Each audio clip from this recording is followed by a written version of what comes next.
Hello everyone, it's Dove again.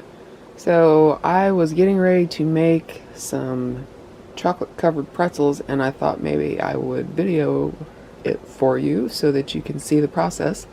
It's really easy, and I know that you can pretty much get chocolate covered pretzels anywhere, but I eat all organic when I possibly can, and organic chocolate covered pretzels are kind of hard to find, and if you can find them, they're pretty expensive.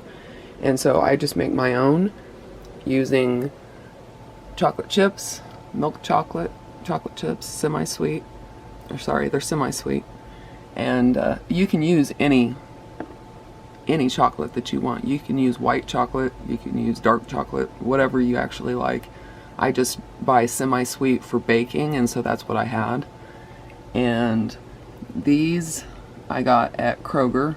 They're organic mini twist. I like using these more than any other of the shapes. And these I got from Azure Standard, which is an online food co-op, but you can get organic chocolate chips in the grocery store. And so if you'll notice, these hold their shape. Everybody knows what a chocolate chip is. But what you don't know is the only reason these hold their shape, and they pretty much, if you put them in cookies, they'll melt a little bit, but they still stay in little blobs. You know, they don't go running or anything. And you can keep these out on the shelf like this because the chocolate has been gone through a process called tempering. And when you do that, it enables that chocolate to be shelf stable like this. And if you don't temper it correctly, when you hold, like I'm holding this now and it's not melting in my fingers, but if you were to hold a piece of chocolate that had not been tempered properly, it would immediately start melting. And so this tempering process is the only way that I can stand here and hold this without it melting in my hands. And so when you're melting the chocolate, what you need to be really careful of is to not break that temper, because if you do that, then you'll have to refrigerate your chocolate covered pretzels. So I'm going to set you down here for a second, but do you see? Like you can still, no, it's done right now. So I have to take this off the heat. So hold on, this isn't a faux double boiler. There's water in this pan right up to here, and this bowl is just right up to here. The water is not touching the bowl. And when you're doing this, you need to be really careful not to let water get into the chocolate, because if water gets into the chocolate, it will seize up and you won't be able to use it. And so, sorry, I'm breathing hard. When you take this off of the double boiler, or the makeshift double boiler, I have a double boiler, but most people don't. And so I just wanted to show you with a bowl. It can be glass or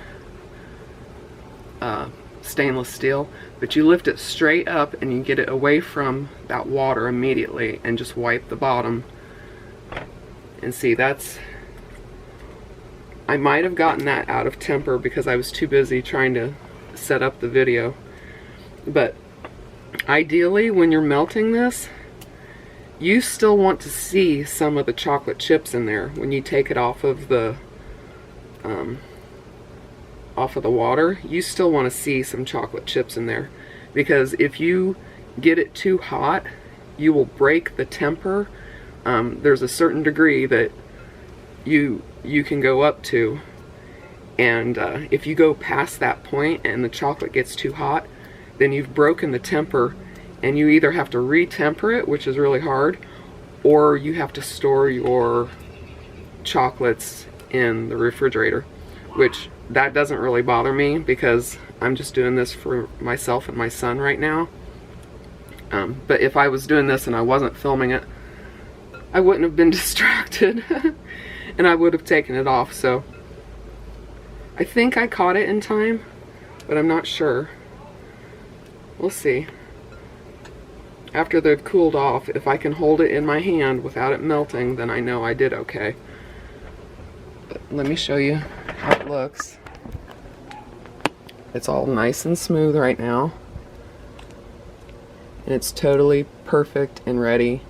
Now I'm going to keep this on, and I'm just going to have it on and sitting there ready. See how very little water I have in there? It's not very much. And that bowl went to like right there. Uh-oh, here we go with the fogging camera again. Sorry guys.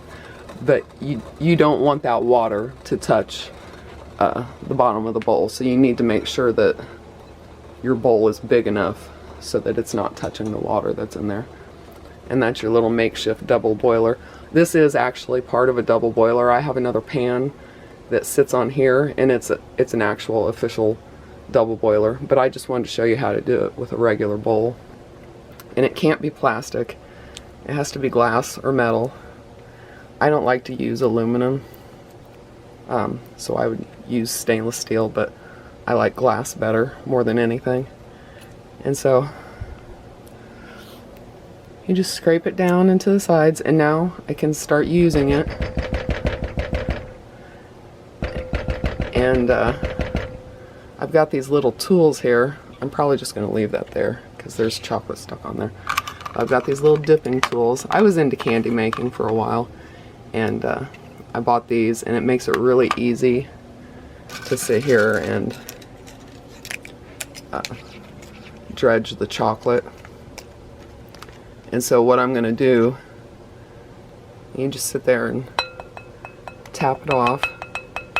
Unless you want a lot of extra chocolate sitting up there on the pretzel, then you would tap off as much as you can. And this is just a cookie sheet that has it has the borders so that I can crisscross the pans, because it's going to make a lot, and so I need 2 pans, and I've got it lined with parchment paper. This is the natural stuff that's not bleached or anything. And so what I'll do is just one at a time,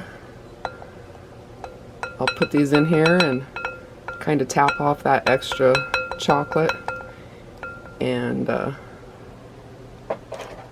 it's actually kind of a long process, but I don't mind because they're really good. I'm already making a mess. See there on the chocolate, on the handle? I'm already making a mess, but I'll just clean as I go, as much as I can. This is hard to do one-handed, so I'm going to set the camera down, and I'm actually going to turn on my iPhone camera because it has a time lapse so that I can show you, but it'll be really sped up. But I just want to show you here what I'm doing. Just turn them over. And you can use a regular fork, but a normal fork has a lot more surface area, and so it holds the chocolate more, which is not really something that you want. I like this because barely any chocolate can stick to it. But I like these little mini pretzel twists because it has these little loops already built in for me. That other one that I have, that little loop gadget, I can use that one too, but you'd basically just be lifting it up. It's not really appropriate. See, I can't really do it even one-handed. Yeah. But yeah, if I was doing it two-fisted, if I wanted to be in a hurry, I guess I could, if I was feeling really coordinated that day. But that's more for like if you're doing peppermint patties or something, But for the pretzels, I just prefer to use this little fork here. So, let me set you down. I'll start the time lapse, because this is going to take a while, and that time lapse can actually go very quickly. And then hopefully I didn't ruin the chocolate and make it out of temper, because then I'll have to store it in the refrigerator. But again, it's no big deal. It's just they're really cold when you take them out of the refrigerator. They're kind of cold to be eating, and they're really hard. So, but yeah, just drop them in and smush them around. And see, these are broken and missing, but again, it's just me and my kiddo, so I don't care. He doesn't care that it's got a little broken part. So, whatever. Alright guys, hold on.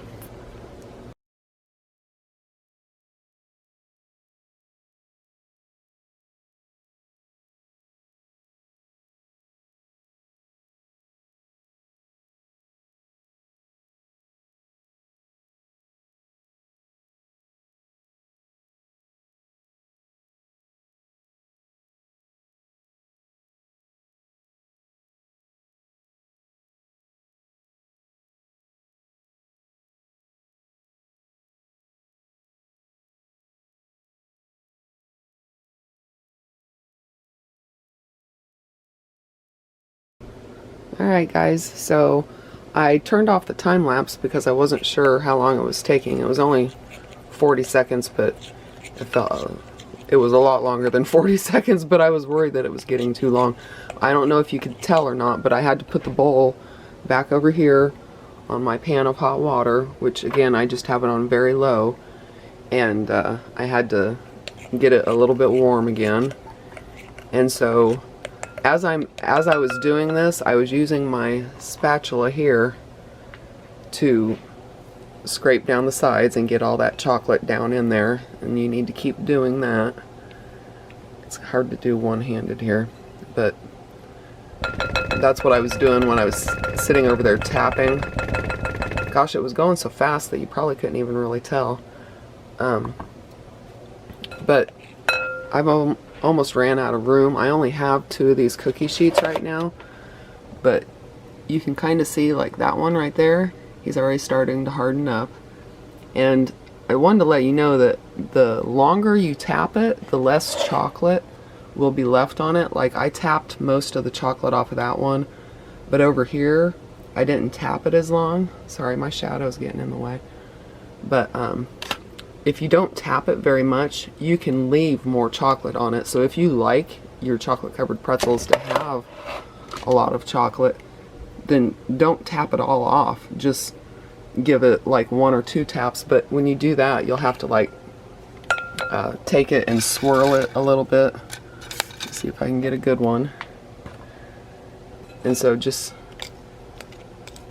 get it coated, but instead of tapping it all off, you'll sit there and you'll kind of swirl it to keep all that chocolate on there.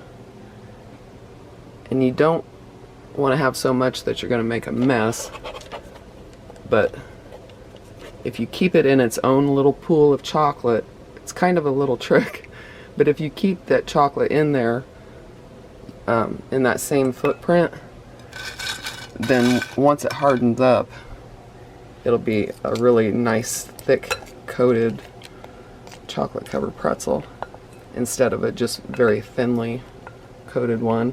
This, you risk making a mess more. See? Oh. I'm not used to filming and doing this at the same time with one hand. I just made a mess with that one. But yeah, you can control the amount of chocolate that's on there. But while I still have a little bit left, I still have pretzels left, but I wanted to show you what else I like to do with the chocolate, and it's these little miniature peanut butter sandwiches, the little crackers, peanut butter cracker sandwiches, and I love these things when they're coated with chocolate. And yes, I know my psoriasis is still with me. I don't know how long it's going to take for that to go away. But now I've got chocolate all on the handle on there, so now I'm going to have to be careful. But now is when I would use this round one, because then I can go ahead and pick him up, and he's just sitting there on that scoop there. And just try to get it in that footprint. Try not to have a bunch of smearing. I mean, it's no big deal, but you can see I've got quite a bit of mess. But once this hardens up, all that chocolate will stick to whatever pretzel is closest. So like that was a big mess, but once that hardens, all that extra chocolate will stick to this pretzel more than likely. It depends on how I break them up in the end. And my camera is acting really funny, so I'm sorry if this is going in and out of focus. But if this starts to get too hard, just put the bowl back on your double boiler. And I only have 6 of these because I really wanted to finish up all these pretzels. But I wanted to show you what else you can do with it. And you can do Oreos. Like, they do have organic sandwich cookies, which is like basically the equivalent of Oreos. And I've also dipped those in chocolate, and that was super good. And those are actually really good dipped in white chocolate too. You can get organic white chocolate, dark chocolate, milk chocolate. I think I went over that already. But I won't bore you any longer. This is already getting too long, I'm sure. But I just wanted to show you that you can make your own organic chocolates for a lot less. And it's kind of fun to do yourself, especially if you have kids. It'll get really messy if you have kids. It'll be worse than what I'm doing here, if you can even imagine. But yeah, these are usually very, very chocolate coated because I can't knock off very much of the chocolate. And so these usually have a really thick coating of chocolate on them, which is fine with me. And if you want to get fancy, you could have a second bowl with some white chocolate going on, and you could melt that and put it in a little baggie and snip the corner off of the baggie, and just do after these are all cooled off and everything and hardened up, you could take the white chocolate and just do a drizzle of white chocolate, and that would add an extra layer of flavor as well. And so that's it. I don't have any more room left. I'm gonna have to wait until these are hard before I can do the rest of these, and this will just have to go on hold. When I'm ready to do it again, I'll go ahead and I'll put it back on here. It's really easy to control this. I'm pretty sure I took it out of temper though. You shouldn't let it go above 130 degrees, and I took its temperature just a little bit ago and it was 150 or something, so I will have to store all of these in the refrigerator and just eat them straight out of the refrigerator when I'm ready. So that's okay though, because they're just for me. But just be aware that if you're doing this for family and friends that are outside of the home, if you want them to remain shelf stable, you cannot let this chocolate get above 130 degrees. And this is my little digital thermometer. Let's see what it says now. It reads upside down. Yeah, 123. We're okay right now, but I know I already let it go above that, and so these are not going to be shelf stable. But like I said, that's okay. So I'm going to finish up these, and it looks like I might have more chocolate, and so I might actually be able to do a few more of these too. Yummy! Alright guys, talk to you later. Bye. Alright, sorry about that guys. I thought I was done, but then I realized that I should probably show this using an actual fork, since most people don't have these candy dipping tools. I actually was just on Amazon looking for a link to give you guys for this exact set, because it's just a little 2-piece set with wooden handles, and I can't find it. I bought these locally at a craft store that sells candy making stuff, and so I thought, well, at any rate, most people are not going to have these, so maybe I should show you with a fork. So that's what I'm going to do. I've just got a regular fork here. I had to put this back on the heat because it had gotten too hard, and you can kind of see that here on the spatula. Look at down here, all that is hardened chocolate, which if I was really determined, I'd just take a spoon or a knife or something and scrape that back off into there and let it remelt. But I wanted to show you the chocolate as it was done. I did put this pan in the refrigerator to kind of help speed it along, but I wanted to show you what I do. Basically, I'm just pushing them off and breaking them up at the same time, and so you can see how they're all stuck together like that. And what I have here is just some old reused salad bowls. They were actually pretty sturdy, so we reuse them quite a bit. And so I just take them, and it just barely takes anything and it breaks apart. And so you can see that extra chocolate is staying right there with that pretzel. I didn't get that one covered, but actually that probably broke off onto one of these other pieces. This is really imperfect. If you were trying to do this as a business or really fancy gifts or whatever, you would want to have a lot more space in between, and you would want to be very vigilant about you know, not making a mess, because that doesn't look very pretty. If you look at that, that doesn't look very pretty. None of these look real pretty. That one's not bad, but there's a little missing thing of chocolate there. But if you don't care how they look, then just don't worry about it. Go ahead and pick that up, and they'll peel right off of the parchment paper, and then take them and break them up and put them in your bowls. I've got 2 bowls here because I live out here in the garage, and I have a refrigerator out here, and my son lives in the house, obviously, with his dad, and so we'll both have a bowl each of these. But I just wanted to show you that real quick, and then also how it works when you're using just a uh-oh, I'm gonna have to eat that one. Uh-oh, too bad, huh? Oh man. Oh my god, that's good. Oh, those are so good. You guys, if you like chocolate covered pretzels, you will love these. I like the satisfaction of making stuff like this at home. I mean, I'm kind of limited. I almost have to do it at home because I can't find these organic very easily. So, whatever. I kind of like doing it anyways. It doesn't bother me that I have to do it.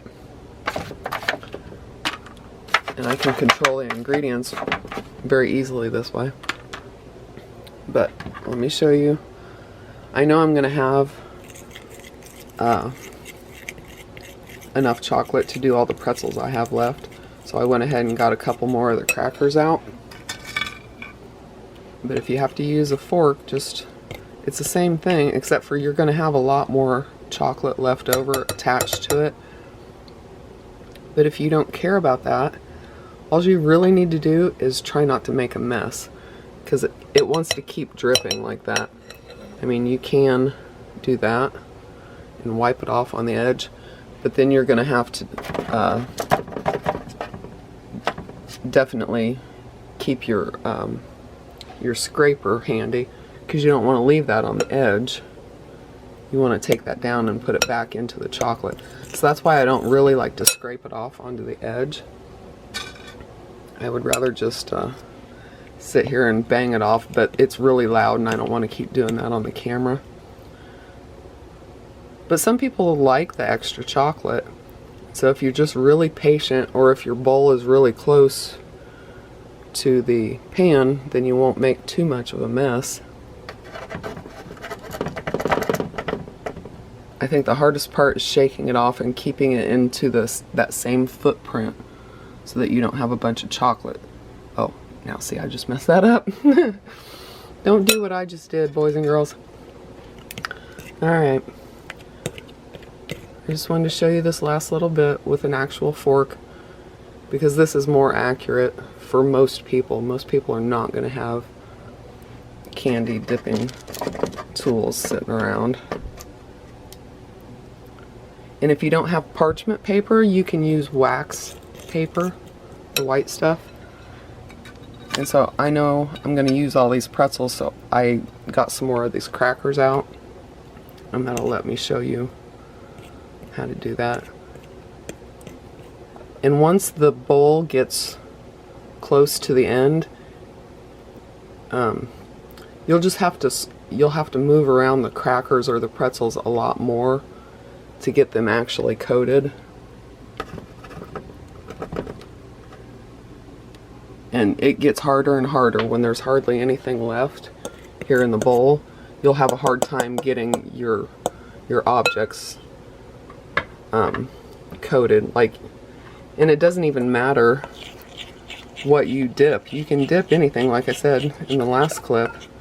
I mean, you could even put dried cherries in here, or dried cranberries, and then you would really need to shake off the chocolate when you did that. But you can put nuts in here. You could dip anything in chocolate. It's really very fun, very versatile, and if you love chocolate, then you will definitely want to experiment and just dip anything. As long as it's dry and it doesn't contain water, you're fine. Just don't add anything that's wet, that has any moisture in it, because then, like I said, the chocolate will seize up if you add water. And see, I'm making a mess. I know I am. But I don't care. I don't care that I'm making a mess, because I'm getting chocolate covered yummies at the end. And it doesn't bother me. Alright guys, this video has gotten way long enough. I hope you are doing well, and I will talk to you again some other time. And I will probably eat a ton of these in the next couple days, because I haven't made them in quite a while, so I miss them. Alright you guys, talk to you later. Bye.